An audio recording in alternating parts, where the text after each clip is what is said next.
Kang Uung. Ya. Hari ini kebetulan hari Minggu tanggal 5 Oktober berada di tempat yang sangat sejuk sekali, yaitu di tempat agroforestik Desa Kertawangun, tepatnya di Pasir Salawe. Kebetulan sekarang sedang berkumpul yaitu dengan kelompok budidaya kelompok tani hutan Eka Jaya yang ada di Kertawangun, Kecamatan Sedong, Kabupaten Cirebon. Dan di samping saya ini ada ketua kelompoknya, punten, itu dengan Bapak siapa? Dengan Bapak Roheman. Boleh ngobrol sebentar dengan saya? Apa yang menjadi motivasi Bapak Maman untuk membuka lahan sebagai agroforestik? Ya, waktu dulu kan saya sering ikut pelatihan di Dinas Kehutanan. Nah, saya dulunya berkecimpung di masalah budidaya lemah balu. Terus dari Dinas Kehutanan mungkin percaya di masalah pengelolaan budidaya lemah balu. Berhubung saya kekurangan pakan lebah, jadi pas ada rapat saya mengusulkan bibit produktif, yaitu untuk kedepannya pakan lebah. Oke, makasih Kak Oman ya, Pak Oman ya. Nah, ini yang menjadi motivasi tadi, selain karena dulu Bapak Maman sebagai petani madu termotivasi ini menanam sebagai sumber makanan untuk madu tersebut. Nah, ini kan tempatnya yang Pasir Salawe dulu kan sangat gersang sekali nih. Tidak ada tumbuhan ataupun tanaman yang bisa menyuplai makanan tawon untuk madu. Ya, saya melihat lokasi Pasir Salawe itu menurut saya gitu, lahan tidur, karena di sini banyak alang-alang. Terus pas kebetulan waktu itu di ACC pengajuan kelompok masalah bibit produktif, saya melihat tanah di secara desa yaitu Pasir Salawe, jadi dilihatnya merupakan lahan tidur. Terus saya ngobrol dengan Pak Kuwu yang waktu itu sudah jadi Kuwu tapi belum dilantik, jadi belum ada kekuatan ya. Terus saya ngobrol sama ini, di tiap-tiap desa sih ada misalnya tempat agroforestry. Ini di Kertawangun belum punya. Terus kelompok ini bibit sudah ada. Bagaimana kalau kita kerjasama kelompok dengan desa? Jadi kelompok punya bibit, desa punya lahan. Oke, nah ini tanaman apa saja di sini yang menurut Bapak Maman sebagai sumber utama untuk selain tadi makanan tawon, tanaman yang diutamakan tuh apa sih, jenis bunga-bungaan atau tanaman atau pohon yang nanti pada intinya bisa bermanfaat untuk masyarakat di sekitar ini? Waktu dulu tuh ada bantuan bibit produktif, yaitu ada 7 macam jenis, di antaranya duren, ada lengkeng, ada mangga, terus manggis, ada air pukat, ada petai, ada jengkol. Terus untuk pakan lebahnya ini ada seperti bunga-bungaan yang sudah ditanam tuh, bunga air mata pengantin. Terus ada bunga pukul 8 yang masih kecil. Terus untuk kedepannya ini saya mau ditanam bunga sakura, bunga batavia, terus bunga Taiwan. itu untuk pakan lebah, karena katanya bulan depan nih, ada bulan-bulan sekarang bulan 10 bibit ada bantuan kelanceng tapi atau tewel itu dari Sulawesi, Iya, iya. mau dikirim ke kelompok, otomatis si pakan harus dikondisikan. Nah ini Bapak Maman ya, Maman sekarang berkelompok nih, kelompok. Kira-kira berapa orang yang menjadi anggota atau kelompok yang mengurus tanaman atau agroforestry ini nih? Apakah melibatkan dari luar desa atau memanfaatkan tenaga-tenaga yang ada di desa Kertamun nih?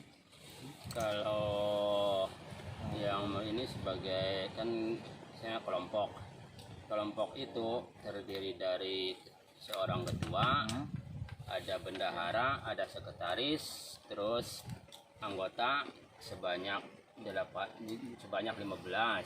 Nah, itu jadi berhubung waktu dulu ngebentuknya masih kelompok lebah madu, sekarang dipadukan dengan kelompok agroforestry, jadi ngambil yang anggota yang dari kelompok lebah madu.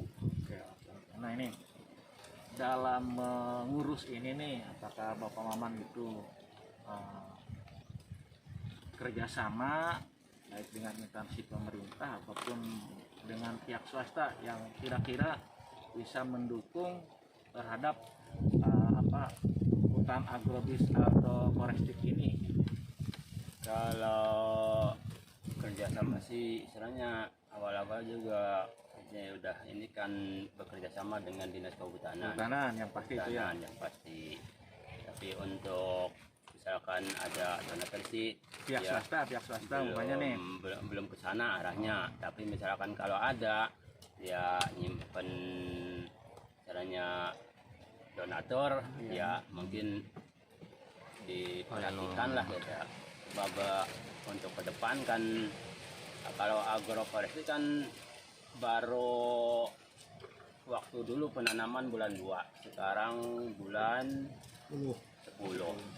Paling 8 bulanan. 8 bulan. Jadi si lahan bawahnya tuh masih ada untuk bisa ditanam, sebutnya PLBTH, penanaman lahan di bawah tegakan hutan. Masih agak bersinar matahari lah gitu. Mungkin kalau udah pohon produktifnya udah tinggi-tinggi, mungkin nggak ada jarak lagi, tapi mungkin untuk sekitar 3 tahunan ya masih bisa ditanamin itu PLBTH, seperti nanam jahe atau cikur atau yang lainnya gitu ya. Nah ini Bapak Maman ya, kan tadi kata Bapak Maman dari bulan 2 sampai sekarang bulan 10, berjalan 8 bulan. Apakah ada yang istilahnya bisa dirasakan hasilnya baik untuk oleh kelompok ataupun oleh masyarakat, atau khususnya ini dari hasil budidaya ini, apakah itu sudah bisa panen madu atau dari tadi tanaman-tanaman yang bersifatnya yang ada di sini gitu.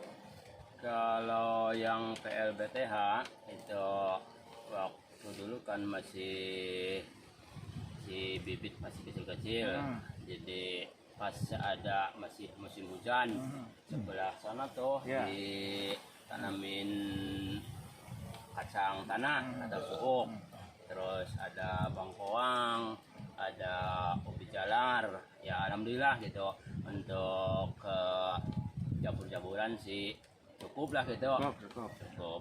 Nah itu lebah madu pernah panen gitu, pernah lebah madu? Lebah madu kan awalnya kan di rumah, kalau dipindahkan baru bulan-bulan ini nih, karena kita lihat si pakannya belum maksimal, ya. Jadi ditakutkan kalau lebah kan istilahnya itu si lebah itu hidupnya tergantung pakan. Kalau pakannya kurang itu bisa hijrah. Nah, Paman, ini kira-kira berapa bulan ke depan ini bisa panen nih kayak gini nih, madu-madu gini? Untuk sekarang juga Bisa gitu? ada. Oh, Ada. Malah kemarin ada dari Ciberem, jadi kasih sampel satu krim dipanen, di sini nyicipin kemarin juga. Ini jenis madu apa, Paman? Tuh yang kemarin di panen tuh jenis cerana atau lamun kata orang Sunda sih nyiruan. Nah ini Pak Maman, pertanyaan terakhir nih, apa harapan Bapak Maman khususnya ini sebagai ketua kelompok, umumnya ini harapan kedepannya tuh dari adanya agroforestik ini, terutama lebah madu kedepannya nih, kedepannya. Ya harapan sih ini khususnya ke para anggota, ya istilahnya dimohon kompaknya, karena tanpa bantuan anggota tidak akan berjalan dengan mulus.